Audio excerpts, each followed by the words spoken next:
Surprise. Dhotis and ஷர்ட்ஸ்னாலே boomer தான். Puma Majestic Collections, premium dhotis and shirts.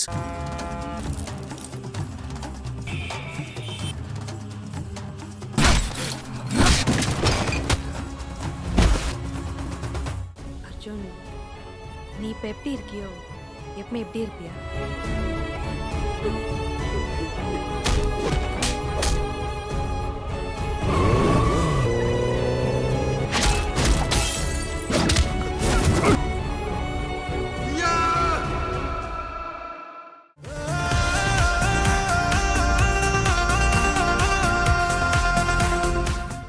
Holidays-nale, அது நம்ம GT Holidays தான். GT Holidays, South India's #1 travel brand. You know you are special when you're with GT Holidays.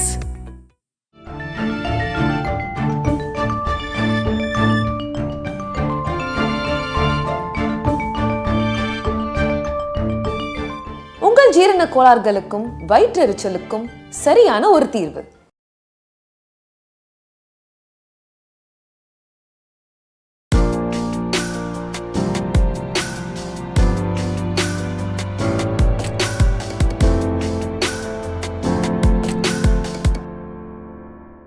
கொடுத்த உடனே அடுத்தது இந்த letter நீட்டினேன் sir. Sir வாங்கவே இல்லை சார். அப்படின்ட்டு இது என்னது அப்படின்னு கேட்டாங்க. எனக்கு என்னடா இது, இதை வாங்கிட்டாங்க இதை வாங்கலையே, இல்லை ரெண்டுத்தையும் சேர்த்து கொடுத்துருந்தோம்னா கூட தப்பாகிடும், ஆனால் ஒவ்வொன்றா கொடுக்கலாம்னு கொடுத்தா இது என்னதுன்னு எனக்கு நாக்கெல்லாம் இழுக்குது சார் உள்ளுக்குள்ளே தொண்டை. இல்லைம்மா இது அம்மா இது எம்என் ராஜம்மா சொன்னாங்கம்மா அப்படின்னா. ஆமாம்மா ராஜன் சொன்னான் என்கிட்ட. சரி கொடுங்கன்ட்டு அப்போ தான் சார் வாங்கினாங்க. வாங்கிட்டு எனக்கு போன உயிர் அப்போ தான் வந்தது. வந்த உடனே வெளியில் வந்து நின்று எல்லாத்தையும் பேசி முடிச்சுட்டு எம்என் ராஜா அம்மாவுக்கு ஃபோன் அடித்தேன். அம்மாக்கிட்ட கொடுத்துட்டேம்மா, அம்மா வாங்கிட்டாங்கம்மா, விட நான் பார்த்துக்கிறேன் அப்படின்னாங்க. சரின்னு சொல்லிட்டு எல்லாம் வந்தாச்சு சார். 2005 2003 வந்து சாமி படம் ரிலீஸ். 2005 வந்து யூனிவர்சிட்டி ஆடிட்டோரியத்தில் அம்மா வந்து சின்னத்திரை கலைஞர்களுக்கு இந்த விருது அனௌன்ஸ்மெண்ட் பண்ண போகிறாங்க. அந்த மேடையில் தான் எனக்கு பெஸ்ட்டு டப்பிங் ஆர்டிஸ்ட் அவார்டுன்னு கோல்டு மெடலும் கொடுக்க போகிறாங்க. So 2005 2006 election. So 5 last meeting, அம்மா பங்கு பெறுற மீட்டிங் போயிட்டு மேடையில் அந்த கோட்டா சீனிவாசராவுக்கு பேசுறதுக்காக விருதெல்லாம் கொடுத்தாங்க. அப்போ மேடையில் அனௌன்ஸ்மெண்ட் பண்ணுறாங்க சார். 2006 வருஷத்திலிருந்து சின்னத்திரை கலைஞர்களுக்கும் கலைமாமணி விருதும் தமிழக அரசு விருதும் வழங்கப்படும். இந்த 2006 இது வந்து அமலுக்கு வரும் அப்படின்னு அனௌன்ஸ்மெண்ட் பண்ணிட்டாங்க. அப்புறம் முடிஞ்சு வந்தபோது காரில் அவங்க ஏற போகும்போது நான் முன்னாடி ஓடினவுடனே என்னை பார்த்துட்டு இப்படி வாங்க அப்படின்னாங்க. கேட்டு போய்ட்டு கையெல்லாம் இது விடாமா, எனக்கு விருது உங்கள் கையால் வாங்கினீங்க, அதை விட நான் சங்க தலைவராக இருக்கும்போது நீங்கள் அனௌன்ஸ்மெண்ட் பண்ணி என்னுடைய காலத்தில் இது நடக்குதுன்ற ஒரு பெருமை எனக்கு கொடுத்தீங்கம்மா, இதை மறக்கவே மாட்டேம்மா அப்படின்னு. நல்லா பண்ணுங்க, வாழ்த்துக்கள் அப்படின்ட்டு போயிட்டாங்க. 2006 எலெக்ஷன் வந்தது, அம்மா தோத்துட்டாங்க சார். 2006 to 2011 DMK government. இந்த சமயத்தில் என்ன ஆயிடுச்சுன்னு கேட்டிங்கன்னா, இதுக்கு முன்னாடி ஒரு முயற்சி விடுதலை எடுத்திருக்காரு. அந்த ஒரு விஷயத்தை இதை கொண்டாந்து சேர்த்து இந்த விருது வந்து கிடைக்கிறதுக்கு நான் தான் காரணன்ற மாதிரி முரசொலியில் ஒரு ஆர்டிக்கல் போட்டார். டிஎம்கேல இவர் கொஞ்சம் இன்ஃப்ளூயன்ஸ் உண்டு. முரசொலியில் ஒரு ஆர்டிக்கல் போட்ட உடனே காலையில் வருது இந்த முயற்சி, எம்என் ராஜம்மா சொன்ன முயற்சி எல்லாத்தையும் மறைச்சி விடுதலை அவர்களால் தான் இது நடக்குதுன்ற மாதிரி ஒரு ஷோ காமிச்சோன்னே எனக்கு கோவம் வந்துடுச்சு. சிந்து இறந்து போயிருக்காங்க, எவ்வளவு பிரச்சனைகளுக்கு மத்தியில் போராடிக்கிட்டு இருக்கோம், இந்த ஆள் என்னடா இப்படி பண்ணிட்டாருன்னு சொல்லிட்டு போய் சின்னத்திரையில் போய் உட்காந்தோன்னா கவிதா பாரதி உட்காந்துருந்தார். நான் இப்படி வரப்போகிறேன், கேள்வி கேட்க போகிறேன்றது அவருக்கு தெரியும் சார். அதனால் சலனமே படாமல் உட்காந்துருந்தார். ஆமாம், நான் கூட தான் முரசொலி மாறன் சார்கிட்ட அப்போ முன்னாடி மூவ் பண்ணேன், அதனால் நான் எழுதினேன். நீ மூவ் பண்ண அதெல்லாம் வேறு, இதை கொடுத்தது யார்? அம்மா. சொன்னது யார்? எம்என் ராஜம்மா. இதில் எனக்கும் பங்கு கிடையாது. அந்த அம்மா ஞாபகப்படுத்தலைன்னா சத்தியமாக என் கவனத்துக்கு இது வந்திருக்காது. இது பண்ணது தப்பு அப்படின்னு சொல்லி எனக்கும் அவருக்கும் பெரிய பிரச்சனை வந்து இனிமேல் இதில் நான் இல்லை. வாங்கி கொடுத்தாச்சு வரலாறு. ஆனால் அம்மா என்ன பண்ணிட்டான்னு கேட்டிங்கன்னா புச்சால்தனமா ஜீவோ போட்டாங்க. யார் வந்தாலும் அதை மாற்ற முடியாது, கொடுத்து தான் ஆகணும். ஸோ ஜீவோ போட்டாங்க. இது இனிமேல் நான் இருக்க முடியாதுன்னு சொல்லிட்டு கூப்பிட்டு சிவன் சீனிவாசனை கூப்பிட்டேன். எப்பா ஏன்னா இப்போ சிவன் சீனிவாசன் எப்படின்னு கேட்டிங்கன்னா நான் வந்து அன்சா விஷனில் திருவிளையாடல் புராணம் வந்து அவர் சிவனாக நடித்தார். அப்போ என் மாமா தான் வசனம் ஸ்ரீகவி, வசனகர்த்தா ஸ்ரீகவி வந்து ஸ்ரீலேகாவோட தாய்மாமன். அப்போ அவர்கிட்ட போய் நான் சொன்னேன், இல்லைடா சிவன் சீனிவாசன் தான் சிவனாக போட்டிருக்காங்க. ஏன்னா ஃபஸ்ட்டு போட்டது வந்து கேஎஸ்ஜி வெங்கடேஷ். கேஎஸ்ஜி வெங்கடேஷ் வந்து கொஞ்சம் கூன் விழுந்த மாதிரி உட்காருவாருன்னு, சிவன்னா அந்த கம்பீரம் இருக்கணும், அது சிவன்கிட்ட இருக்குது. ஏற்கனவே ஒரு மயிலாப்பூரில் ஒரு ஒரு நாடக கம்பெனியில் அவர் நடிச்சிருக்காரு இந்த கேரக்டர், அதுலேருந்தே சிவன் சீனிவாசன். ஸோ அதனால் அவர் நடிக்கட்டும், அவருக்கு குரல் நீ கொடு. ஏன்னா இப்போ நான் எழுதுகிற இந்த வசனங்கள்லாம் வந்து எதுகை முனையாக வரும். திருவிளையாடலில் கொங்குது வாழ்க்கை அஞ்சைய தும்பி அப்படின்லாம் வரும். அது நீ பேசு, சிவன் நடிக்கட்டும் அப்படின்னும் போது எனக்கு கோவம். இவ்வளோ தூரத்துக்கு இருந்த அன்சாவேஷனெல்லாம் பண்ணி கூட எனக்கு ஒரு நல்ல கேரக்டர் இது கொடுக்கல. சரி பரவாயில்ல நான் பேசுகிறேன்னு சொல்லிட்டு 290 எபிசோட் டெலிகாஸ்ட் ஆச்சுன்னு நினைக்கிறேன் சார். அவ்வளோ எபிசோட்லையும் அவனுக்கு சிவன் சீனிவாசனுக்கு நான் தான் வாய்ஸ் கொடுத்து எல்லாம் வந்து பெரிய சக்ஸஸ். எங்கள் மாமாவோட டைலாக்கும் பெரிய நேமு, அன்சாவேஷன் எடுத்ததும் ரொம்ப பிரமாதமாக எடுத்தாங்க. இது வந்து ஒரு பெரிய விழா நடக்குது சார் ராணி சீதையாலில். எல்லோரும் ரொம்ப புகழ்ந்து பேசுகிறாங்க, எல்லாம் பண்ணுறாங்க. வந்த உடனே என்னை பற்றி யாருமே பேசலை. ஆனால் ராஜேந்திரன் வந்து இதில் சிவன் சீனிவாசனுக்கு ஒரு குரல் கொடுத்துருக்காரு, அதனால் அவரையும் நாங்கள் கௌரவிக்கிறோன்னு ஒரே வார்த்தையில் கொடுத்து என்கிட்ட ஒரு ஷீல்டு கொடுத்தாங்க. சார் என் லைஃப்பில் நான் என்றைக்கும் அந்த மாதிரி பண்ணதே கிடையாது சார். அவ்வளோ கோவம் வந்துடுச்சு எனக்கு. மாமாலாம் நிற்கிறாங்க, விமலா மேடம், பான்ஸ் பாலா எல்லோரும் இருக்காங்க ஸ்டேஜில். குரல் கொடுத்த உயிர் கொடுத்த என்னை வந்து ஒரு வார்த்தை கூட நீங்கள் பெருசாக சொல்லலை. டப்பிங் கொடுத்துருக்காரு. நீங்கள் உடலுக்கு மரியாதை செலுத்தி உயிருக்கு மரியாதை இந்த இடத்துல இந்த அவார்டு வாங்கிறது நான் தயாராகன்னு சொல்லி ஸ்டேஜ்லேயே அந்த அவார்டு தூக்கி அடிச்சுட்டு கீழே இறங்கிட்டேன். அதோடு அன்சாவேஷன் ஸ்டாப். இந்த மாதிரி இது வந்து ஒரு பெருமைக்காக நான் சொல்லலை சார். என்னுடைய சினிமா கேரியரில் எனக்கு பல வாய்ப்புகள் எனக்கு வந்தது. எனக்கு அந்த வாய்ப்புகள் எல்லாமே தட்டி போனதுக்கு மெயின் காரணம் என்னன்னு கேட்டிங்கன்னா என்கிட்ட இந்த கோபம். அந்த கோபம் வந்து மட்டும் இல்லாமல் இருந்திருந்தால் நிச்சயமாக இன்றைக்கி சினிமா உலகத்தில் நான் ஓரளவுக்கு கொஞ்சம் பேர் சொல்லக்கூடிய ஒரு நடிகனாக இருந்திருப்பேன். பட் இப்போவும் இருக்கேன்னா இன்னும் இல்லை. இப்போ என் கூட இருந்தவங்க எல்லாருமே ஒரு லெவல் போய் ரீச் பண்ணும்போது இன்னும் நான் ஆரம்பிக்காமலே இருக்கிறேன். இது விஜய் ஆண்டனி சார் படம் வந்ததுன்னா அதுக்கப்புறம் நிறைவேறதோ இல்லையோ குறைஞ்சிருக்கா கோபம்? சுத்தமாக இல்லை சார். இப்போது சுத்தமாக இல்லை. இதுக்கு இடையில வந்து இந்த ஆன்மீக தேடலுக்காக சில விஷயங்கள் நான் போனேன். இதெல்லாம் தேடி இமயமலை அங்கங்கன்னு போய் கைலாஷில் போய் உட்காந்தேன். கைலாய மலையில் சைனா பார்டரில் அங்கே போய் அந்த மலைக்கிட்ட உட்காந்த உடனே ஒரு 20 நிமிஷம் கண்ணை மூடி தியானத்தில் உட்காந்தேன் சார். அந்த மலை எனக்குள்ளார நிறைய மாற்றத்தை உண்டாக்கிடுச்சு சார். அதுக்கப்புறம் நான் சைலண்ட் ஆகிட்டேன். நான் யார்கிட்டையும் சாமியை பற்றியும் பேசுகிறதில்ல, எதை பற்றியும் பேசுகிறதில்ல, அவங்க சொல்கிற கருத்து தப்பு இது தப்புன்றதில்ல. இப்போ கூட எங்காவது வந்து டைரக்டர்ஸ்லாம் வந்து சார் ஏன் அப்படி பேசுகிறீங்க, இன்னும் கொஞ்சம் நல்லா பேசுங்கன்னா சரிங்க சார் அப்படின்றது தான். அந்த கோபம் அது இதெல்லாம் சுத்தமாக போச்சு சார். நான் என்ன எனக்கு நினச்சிக்கிட்டேன்னா சில நேரங்கள் நான் தனிமையில் உட்காந்து யோசிப்பேன் சார். இப்போ நமக்கு கிடைச்ச இந்த பொறுமையும் நிதானமும் ஒரு அமைதியும் அன்னைக்கு கிடைச்சிருந்ததுன்னா நிச்சயமாக நம்ம சாதிச்சிருக்கலாமே அப்படின்னு ஒரு ஃபீலிங் இருக்கும். ஸோ என்னுடைய அனுபவத்தில் என் மகனுக்கு உட்பட எல்லாருக்கும் நான் சொல்கிறது என்னென்னா, கோபம் மட்டும் எக்காரணத்தை கொண்டும் படாதீங்க.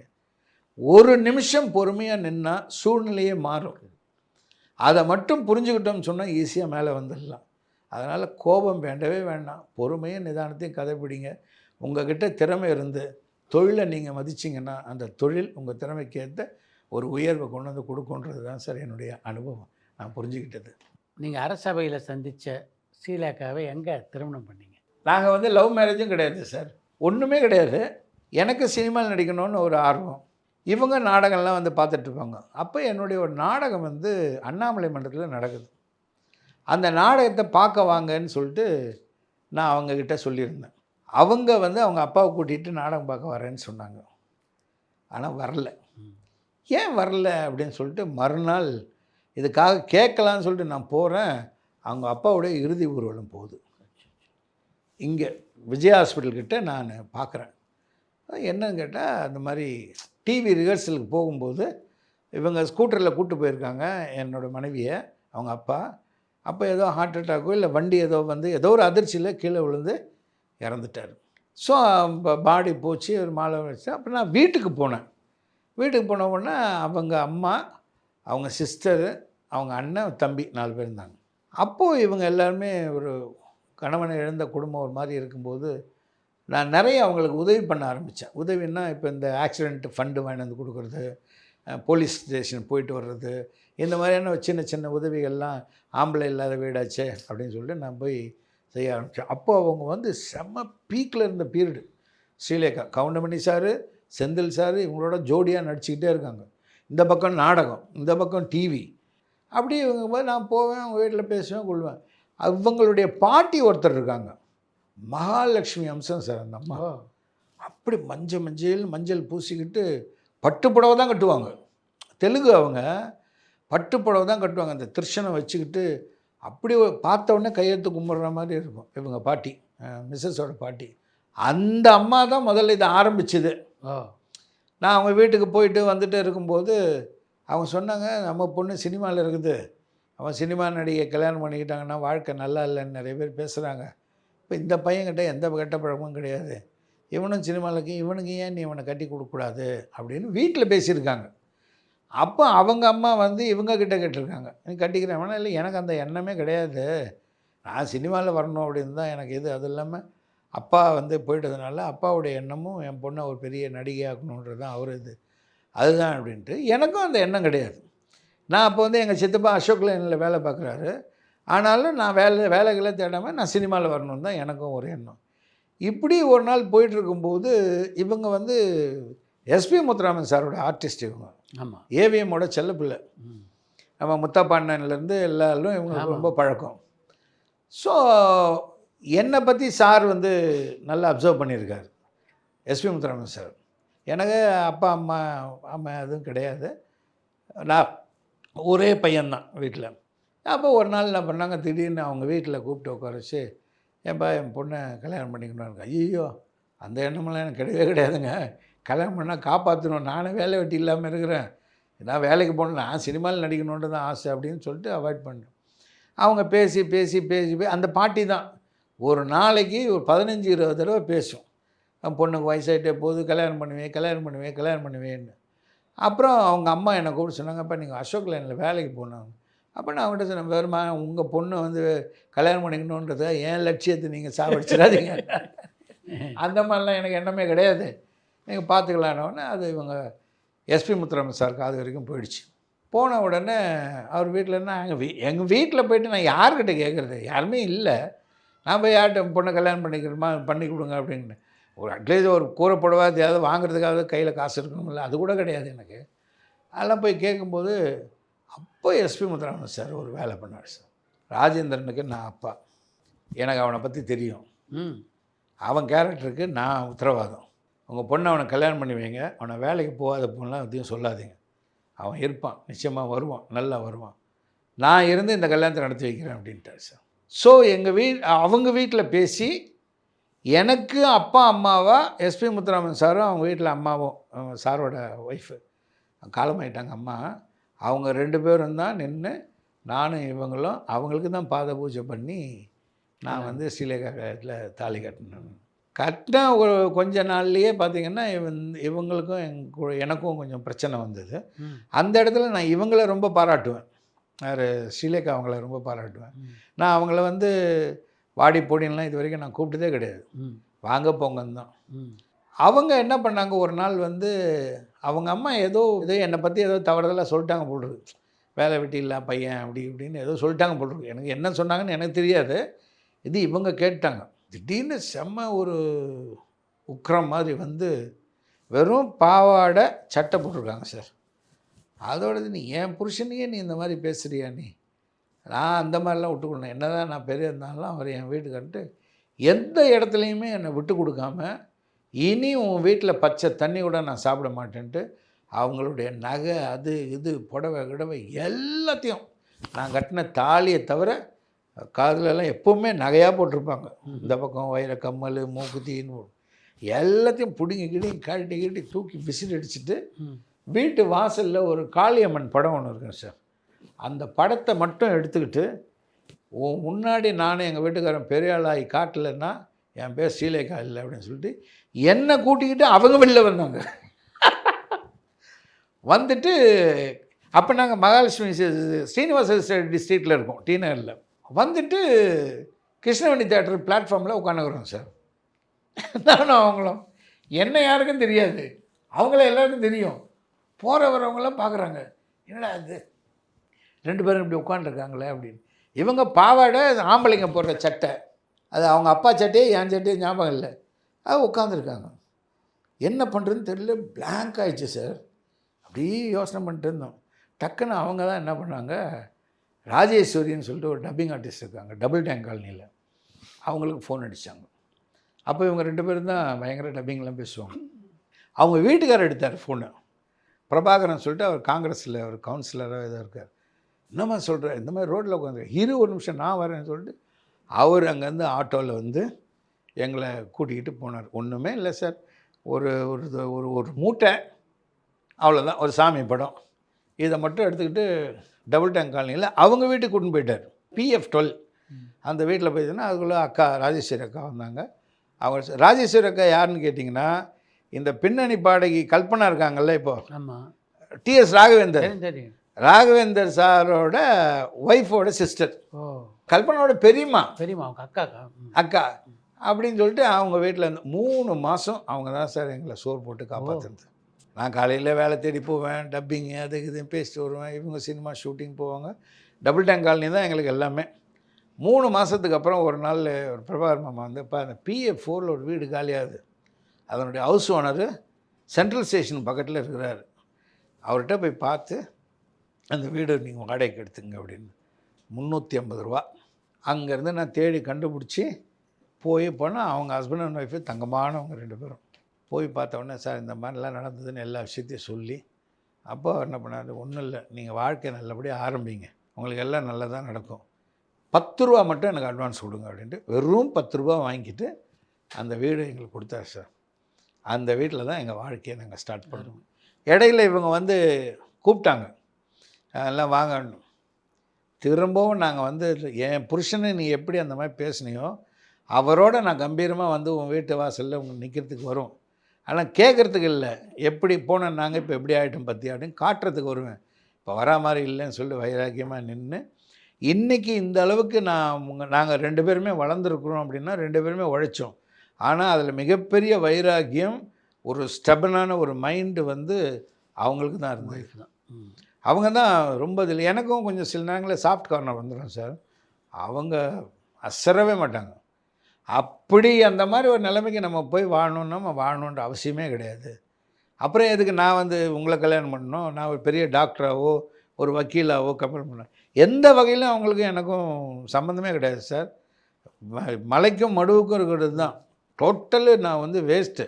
ஆனால் அவங்க தான் பீக்கில் இருந்தாங்க.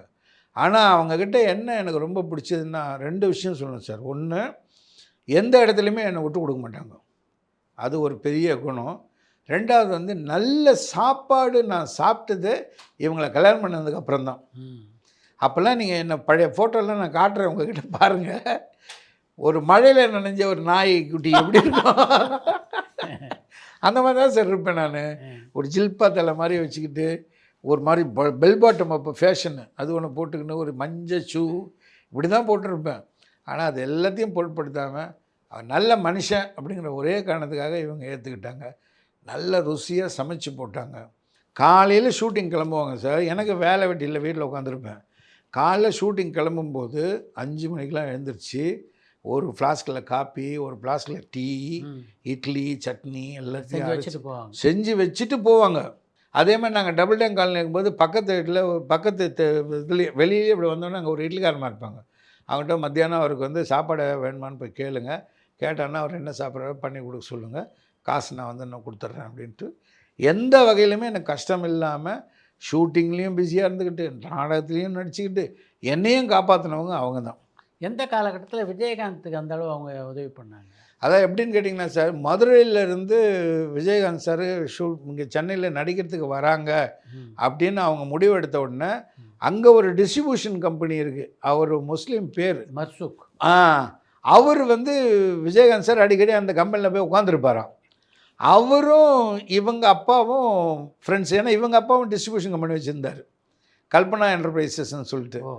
ஸோ அதன் மூலமாக தெரியும். அப்போ அங்கேருந்து இங்கே வரும்போது இந்த மாதிரி இவங்க 2 பேர் வராங்க, இவங்களை பார்த்துக்கோன்னு சொல்லும்போது, அப்போ இவங்களுக்கு மின்ட்டில் பெரிய வீடு ஸ்ரீலேகா அப்பா. அப்போ வந்து இவர் இது மட்டும் இல்லை, ஜுவல் பாக்ஸ் இருக்குது தெரியுங்களா, பழைய காலத்து இந்த ஜிமிக்கி இப்படி மாட்டுற மாதிரி, நெக்லஸ் இப்படி மாட்டுற மாதிரி அந்த பாக்ஸ் இருக்குது பாருங்கள், அந்த பாக்ஸ் மேனுஃபேக்சர் பண்ணுற கம்பெனி வச்சுருந்தார் அவர்.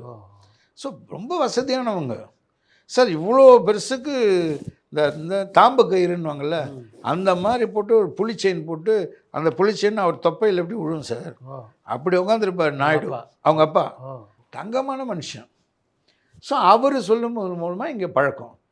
ஸோ இவங்க வந்து மின்ட்டில் வந்து ஞாயிற்றுக்கிழமைன்னா ராவுதர் சாருக்கும் கேப்டனுக்கும் அங்கே தான் சாப்பாடு. எங்கள் மாமனார் இவங்களாம் கொஞ்சம் சாப்பிட்டு இவங்களும் சாப்பிட்டு, அப்புறம் இப்போது எஸ்டி பைக் ஒன்று வச்சுருப்பார் கேப்டன், அதில் ராவுதரும் இவங்களும் ஏறி வருவாங்க. அதனால ரொம்ப பழக்கம்.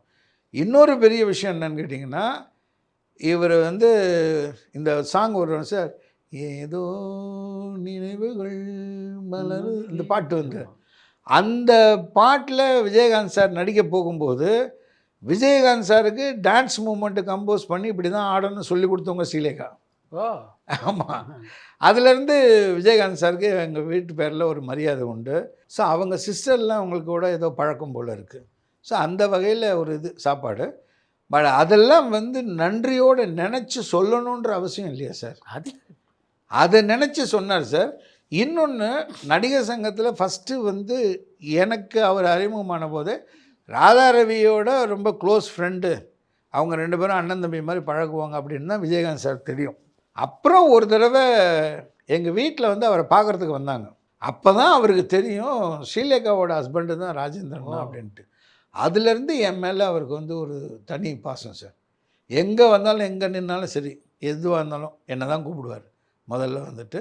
கடைசி வரைக்கும் அந்த ஒரு அன்போட அந்த அஃபெக்ஷனோட தான் இருந்தார். ரொம்ப நன்றி ராஜேந்திரன், உங்கள் அனுபவத்தெல்லாம் நம்ம ரசிகர்களோட பகிர்ந்து கொண்டதுக்கு. ஐயோ சார், எனக்கு சினிமாவில் ஆரம்ப பிள்ளையா சுழி நீங்கள் தான். செகண்ட் லைஃபு எனக்கு ஆரம்பிக்க போது 2025 நல்லா இருக்கும்னு எல்லாருமே சொன்னாங்க. அதுக்கும் யூடியூப் மூலமாக ஒரு பிள்ளையார் போட்டு ஆரம்பித்து வைக்கிறது நீங்கள் தான். உங்கள் கையால் அறிமுகம் வரணும்னு என்றைக்குமே சோட போக மாட்டேன் சார்.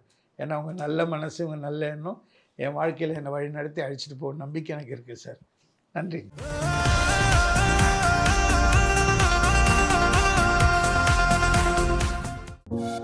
பரபரப்பான சினிமா செய்திகள், நட்சத்திரங்களின் பேட்டிகள், சினிமா வரலாறு ஆகியவற்றை பார்க்கவும் படிக்கவும் உங்களுக்கான இணையதளம் tourantalkies.co.